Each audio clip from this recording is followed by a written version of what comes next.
Today's fairy tale is a magical love story with peacocks, dragons, and a horse that doesn't take crap and saves the day. The 9 peahens and the golden apple from Serbia. An emperor has a magic tree that produces golden apples, and it produces every night, but then suddenly in the morning the apples are always gone. So he has 3 sons and he sends them all out to stay up with the apple tree to find out what's happening to the gold apples. The first son tries to stay awake but ends up falling asleep and missing who takes the apples. Same thing happens with the second son. Of course, the third son is different. He takes his bed out under the tree and purposely sleeps before the night starts, and then at midnight he wakes up when the apples bloom and he's able to stay awake when the culprits come. And the culprits are 9 peahens, which are female peacocks. One of the peahens transforms into a beautiful woman and comes down and sits and chats with him on his bed. She and the son super get along, and then at the end of the night she's like, "Thanks for the apples," and he's like, could you just leave me one though? And she's like, "Yeah, I'll leave one for you and one for your father the king." So the next day he doesn't give away who came and took the apples, but he has these 2 apples and he didn't fall asleep. So his father has him do it the next night and the next night, because at least they get some apples that way, and he keeps conversing with this beautiful woman that he is falling in love with. As usual, the brothers get jealous of his success, but instead of spying on him themselves, they pay an old woman to go spy on him, and she hides under the bed. When the 9th peahen turns into a girl, the woman jumps out, grabs a lock of her hair, and cuts it off. This makes the girl turn back into a peahen, and all of the peahens fly away.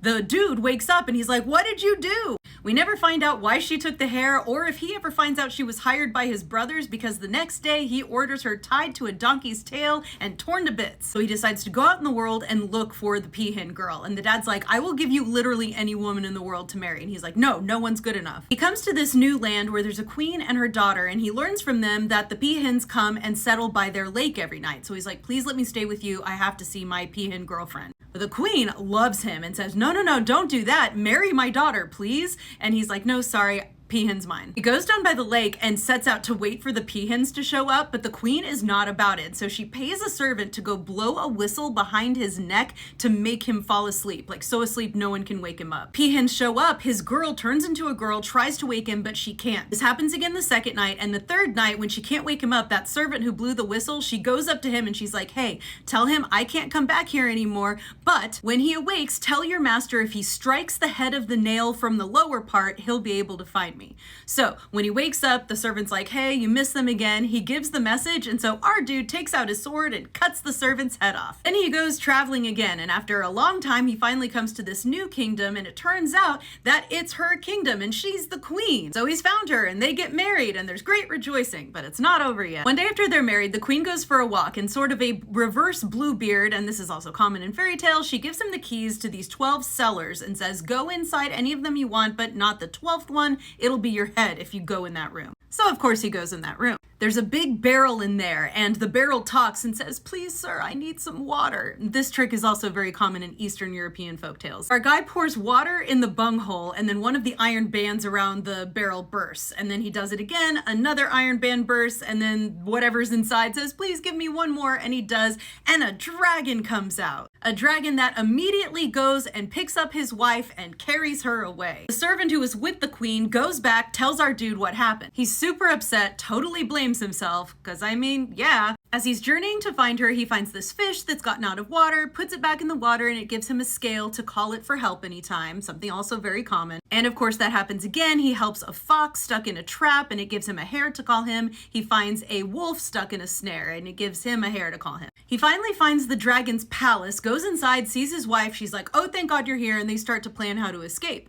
They find a horse, get on it, and gallop away. Well, then the dragon comes home, also riding a horse. When the dragon sees the woman's gone, he says to his horse, "Should we eat and drink and rest a little bit, or go after them right away?" And the horse is like, "Don't be anxious, let's eat and drink first." Apparently it was good advice, because they ride out, they catch up with them, the dragon takes the woman back to his palace, and he tells the dude, "Don't try to rescue her again." But he does try to rescue her again. He sneaks in while the dragon's gone, and he tells his wife, "Hey, find out where the dragon got his horse, because that's an amazing horse, and if I can get one like that, we'll be able to escape." He leaves, the dragon comes home, and the wife is like, "Hey, where'd you get your horse?" He's like, "Well, I got it from this old woman who lives on the mountain. She has 12 of the finest horses ever.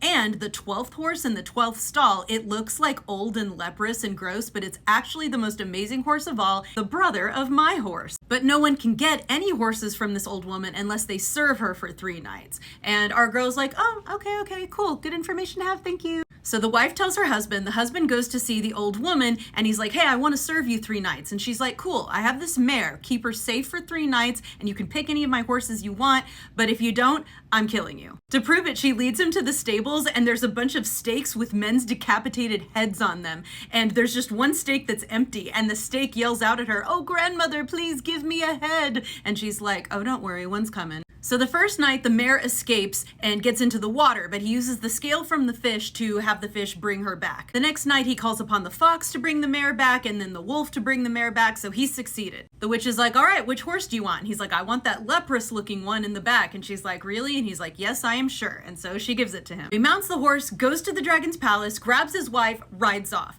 Again, the dragon says to his horse, hey, should we eat or drink or just go after them? And this time the horse says, oh, it doesn't matter, we're not catching them. But the dragon won't hear it, so he gets on the horse and they chase after them, and soon they're neck and neck with our guy on the other horse. And remember, the horses are brothers, so the dragon's horse says, hey brother, slow down, I'm gonna break my neck trying to keep up with you. And the leprous horse says, why are you wasting your time carrying around that monster? He sucks, throw him off and just come with us. So the horse flings the dragon off, the dragon breaks into pieces, the girl gets on him, and the two of them ride home and live happily ever after. I'm assuming the horses do too. As always, check out my book, Dust Spells, a reimagining of the 12 Dancing Princesses, and my podcast. All the links are in the bio.